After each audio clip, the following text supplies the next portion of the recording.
Okay, I have a serious question for you. And honestly, I want you to take a second and really think about this because it challenges pretty much everything we're told about being online today. Mm-hmm. Do you believe, like deep down, that simply posting more content is the answer to your problems? Oh, that's the one. You know the drill. Mm. Churning out 3 reels a day, writing daily LinkedIn threads, trying to be witty on Twitter or X or whatever we're calling it now. Mm.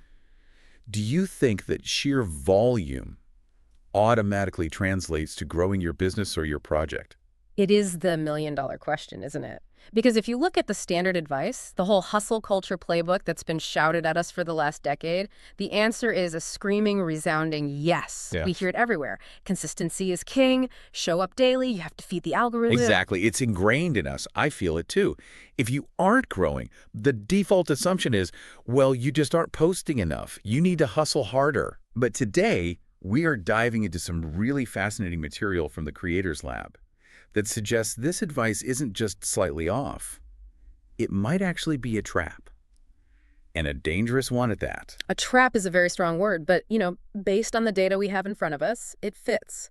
We are looking at a dialogue between a systems thinker and a creator coach, and they're analyzing why so many people are just exhausted. Yeah. They're burning the candle at both ends, creating content like machines, and yet seeing zero meaningful growth in their actual client base or revenue. And that is the mission for this deep dive.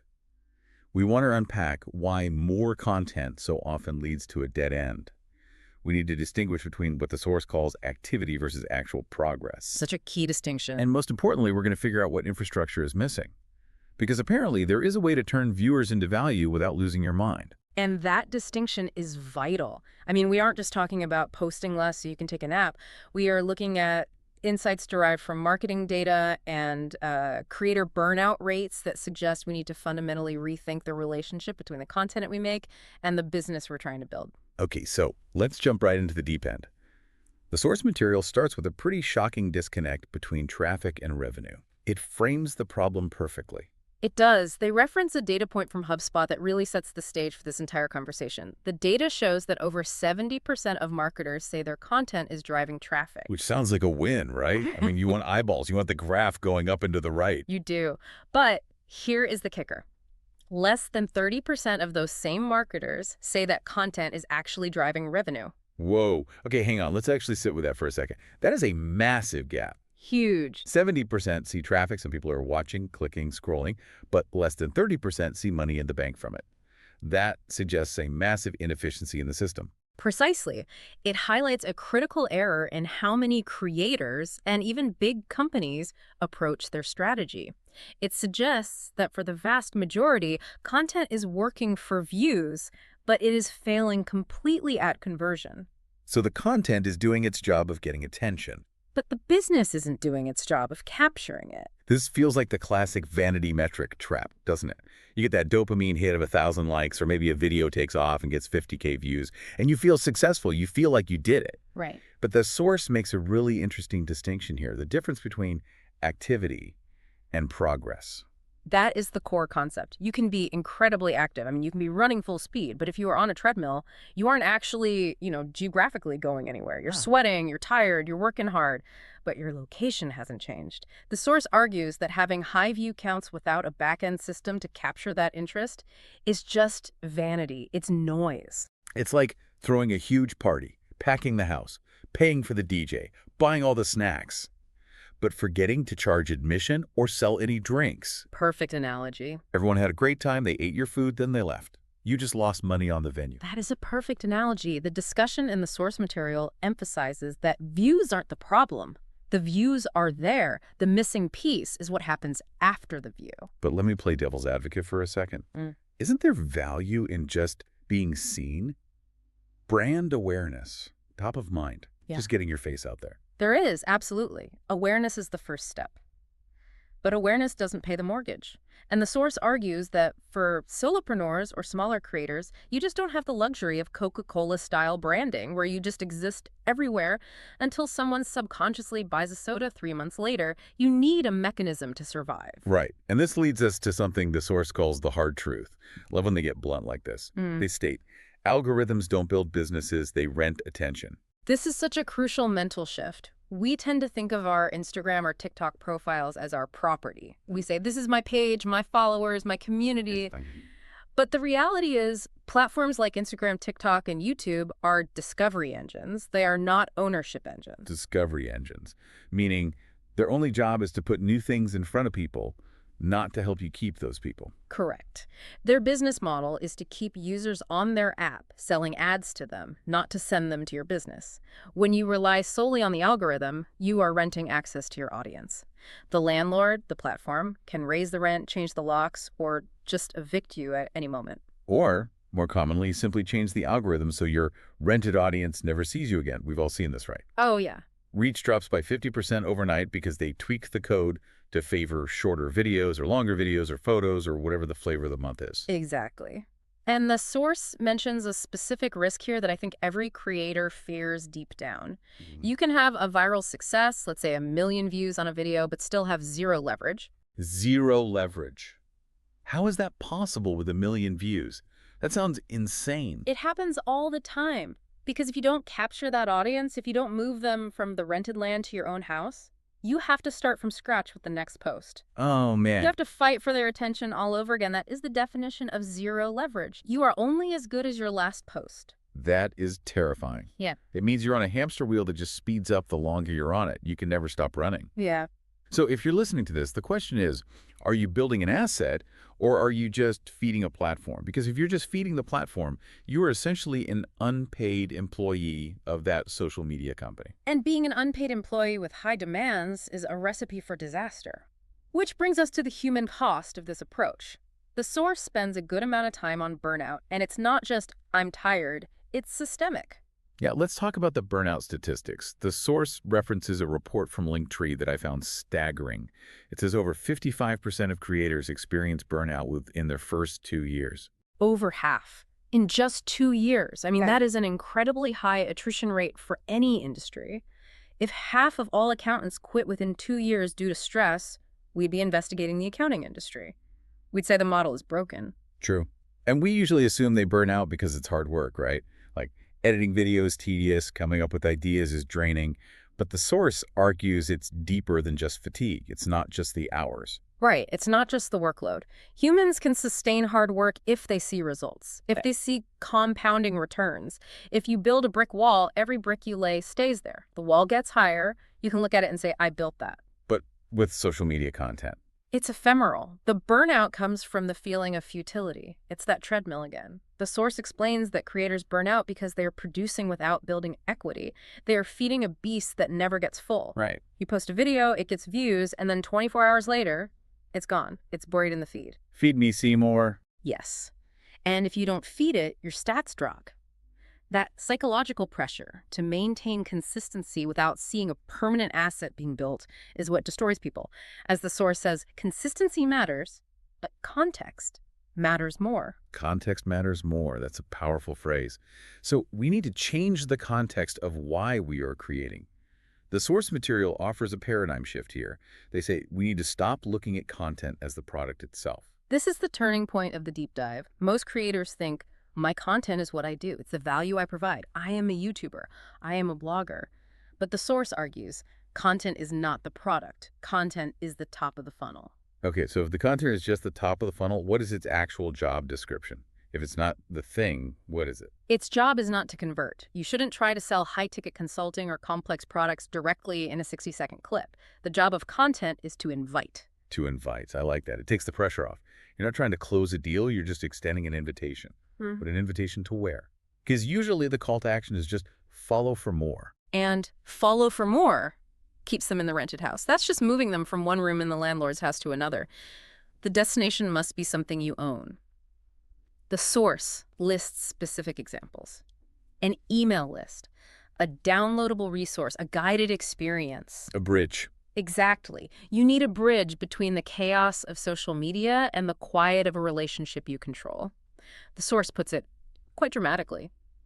Without that bridge, content dies the moment it's scrolled past. That is such a vivid image. Content dies the moment it's scrolled past. It really drives home the temporary nature of the feed. It's basically digital confetti. Right. It looks pretty for a second, then it's just trash on the floor. It does. And this isn't just philosophy. The data backs this up heavily. We are moving from the why to the what works now. Yes. Let's get into the data-driven solutions, because I think a lot of people assume email is dead. You hear that all the time. Email is for dinosaurs. Everyone is on TikTok. Gen Z doesn't use email. But the source cites Campaign Monitor with a stat that blows that idea out of the water. The data shows that email converts 3 to 5 times higher than social traffic. 3 to 5 times higher. That is not a small margin. That's a landslide. It's not even close. Think about the mindset. When you are scrolling TikTok or Instagram, you are in lean back mode. You are looking to be entertained, distracted, maybe inspired for a fleeting moment. When you are in your inbox, you are in lean forward mode. You're looking to do things, to manage your life, to read, to reply. That makes so much sense. On social media, you are shouting in a crowded room. In the inbox, you are having a conversation. And there's another comparison in the source that I found really encouraging for smaller creators. It says that creators with 1,000 engaged subscribers often outperform those with 100,000 social followers in terms of actual sales. Wait, really? 1,000 versus 100,000. That's a 100x difference in audience size. Yes. This is the argument of depth over reach. We are obsessed with how many followers, how many views, but business is built on depth. How much trust, how much engagement. 1,000 people who actually read what you write and click your links are infinitely more valuable than 100,000 who passively watch a video and keep scrolling. It's quality over quantity, effectively. But the source also touches on how we capture them. It mentions that format matters. You can't just say, sign up for my newsletter. No. No one wakes up wanting more email. Right. Sign up for my newsletter is a weak invitation. It's asking for a favor. Please let me clutter your inbox. The source notes that interactive experiences like quizzes, assessments, or email courses outperform static pages significantly when it comes to conversion. Because it gives value right away. It's not just give me your email. It's let's do something together. Take this quiz to find out your archetype, or get this 5-day challenge. Exactly. It starts a relationship, it segments the audience, it's active, it tells the user something about themselves, which is always the most interesting topic to any human being. Okay, so let's pause for a second. We know the problem. Renting attention leads to burnout. We know the solution. Build a bridge to an owned audience, like email, using interactive content. So, the elephant in the room. Why doesn't everyone do this? If it's so obvious and the data proves it, why are we all still just dancing on TikTok? The source calls this the friction of engineering. And honestly, it is very relatable. Oh, totally. I feel this. The practical reality is that setting this up is a completely different skill set than creating content. It's the boring stuff. It's not the creative spark. It's the plumbing. It is the technical stuff. The source lists the pain points explicitly. Designing PDFs, building landing pages, wiring up email tools, thinking about funnels, API integrations. Yeah. If I'm a writer, I want to write. If I'm a video creator, I want to shoot video. I don't want to be figuring out why my Zapier automation isn't firing, or why my landing page looks weird on mobile. That sounds like a nightmare. Exactly. Creators want to create, not engineer. And that friction, that resistance to the technical side, is what kills follow-through. They know they should do it, but they put it off because it feels like a chore that distracts from their real work. I'll build the email list later. Right now, I just need to get this reel out because the algorithm is hot. Precisely. And later never comes, and the wheel keeps spinning. But the source offers a solution to this mental block. They talk about systems thinking, which sounds even more technical, but explain what they mean. Well, the goal of systems thinking here isn't to make things more complex, it's to reduce that friction to zero. The idea is to set up a system once where your content automatically becomes a lead magnet. Can you break that down? What does that look like practically? It means using tools or frameworks where you don't have to reinvent the wheel every time you post. Imagine a system where the content you create acts as the landing page itself, or where a comment on a post automatically triggers a DM that delivers the resource. So you're collapsing the steps. Instead of link in, bio, link tree, landing page, enter email, check inbox, it's just comment, guide, get guide. Precisely. You are collapsing the distance between I like this video and I am on your list. When the system handles the capture, posting more content actually starts to compound. Because every post is now a little worker bee bringing people into your hive rather than just a performance for the algorithm. That is the shift. Instead of the content just draining your energy, it feeds the system. I love that. It turns the hamster wheel into, I don't know, a generator. A flywheel. A flywheel, yes. Much better analogy. Once a flywheel gets spinning, it stores energy. It uses its own momentum to keep going. The hamster wheel just dissipates energy. You stop running, the wheel stops immediately. The flywheel keeps spinning even when you take a break. And that is the key to escaping burnout, right? Knowing that if you take a week off, your business doesn't evaporate. So we've covered a lot of ground here. We've gone from the despair of the algorithm to the hope of the flywheel. If we had to boil this down, what is the core lesson the source wants us to take away? The source makes a very sharp distinction to conclude. Posting without capture is performance. Posting with capture is business. Oof. That is one to write on a sticky note and put on your monitor. Posting without capture is performance. It might be good performance. You might get a standing ovation in the comments. People might love it. But it is not a business. And if you are trying to feed your family or grow a project, you need a business, not just applause. You can't pay rent with applause. It's a harsh truth, but necessary. So the call to action here is pretty clear. Stop trying to fix a business problem with volume. Correct. If your bucket has a hole in it, pouring more water, posting more content isn't the solution. The solution is to patch the hole. The answer isn't more content, it's better infrastructure. It's amazing how liberating that actually is. It means you don't necessarily need to work harder. You need to build smarter. It gives you permission to step off the gas on the content side, provided you build the back end. It allows you to step off the treadmill. You can post less, but if your capture system is efficient, you can actually grow more. That is the dream. Yeah, But it requires doing that engineering work we talked about. it does. But you only have to build a bridge once. You have to run on the treadmill forever. Well put. That puts it in perspective. We have unpacked a lot today.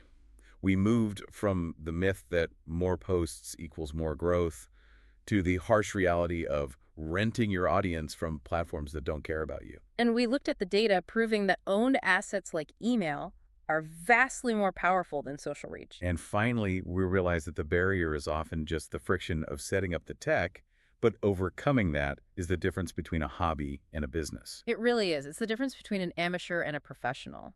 Before we go, I want to leave you with a thought. We talked about renting versus owning, and we talked about the ephemeral nature of social media. Right. So here is something to chew on as you go about your day.